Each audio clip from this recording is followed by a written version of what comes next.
ఇక ఈ దుర్ఘటనలో నెల్లూరుకు చెందిన ఒక కుటుంబం మృతి చెందినట్లుగా తెలుస్తోంది. అలాగే వింజమూరుకు చెందిన గొల్ల రమేష్ అనే వ్యక్తి, అలాగే నెల్లూరుకు చెందిన కుటుంబంలో ఇద్దరు దంపతులతో సహా ఇద్దరు చిన్నపిల్లలు కూడా ఉన్నట్లుగా తెలుస్తోంది.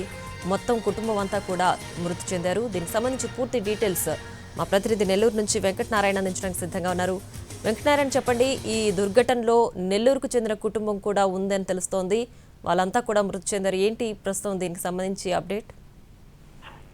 ఈ కర్నూలు జిల్లాలో జరిగిన ఆ ఘోర దుర్ఘటనలో నెల్లూరు జిల్లాకు సంబంధించిన ఒక ఫ్యామిలీ సజీవ దహనమైనట్లు మనకి సమాచారం అందుతుంది. వింజమూరు మండలం గొల్లవారిపల్లికి చెందిన రమేష్ కుటుంబం బెంగళూరులో స్థిరపడి ఉంటారు. వాళ్ళు ఇటీవల హైదరాబాద్ కు వెళ్లారు. కుటుంబ సభ్యులతో కలిసి బంధువుల ఇంటికి వెళ్లారు. తిరిగి బెంగళూరుకు వెళ్తున్న క్రమంలో గత రాత్రి ఏదైతే కర్నూలు జిల్లాలో బస్సు దగ్ధమైన ఘటనలో రమేష్ తో పాటు అతని భార్య, అలాగే ఇద్దరు పిల్లలు శశాంక్, మన్విత్ అనే ఇద్దరు కూడా సజీవ దహనమైనట్లు మనకి సమాచారం ఉంటుంది. దీనికి సంబంధించి లోకల్ గా మనం ఏదైతే వాళ్ళు అక్కడ బెంగళూరులో స్థిరపడి ఉంటారు.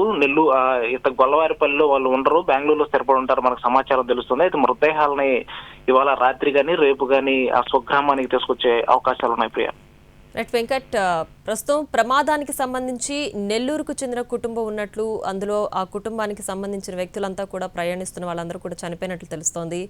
సో బెంగళూరులో స్థిరపడ్డారు రమేష్ కుటుంబం. ఆ కుటుంబం అంతా కూడా ఈ ప్రమాదంలో మృతి చెందారు. ప్రస్తుతం ప్రమాదంలో ఎవరెవరు మృతి చెందారు అన్న వివరాలు కూడా సేకరిస్తున్నారు.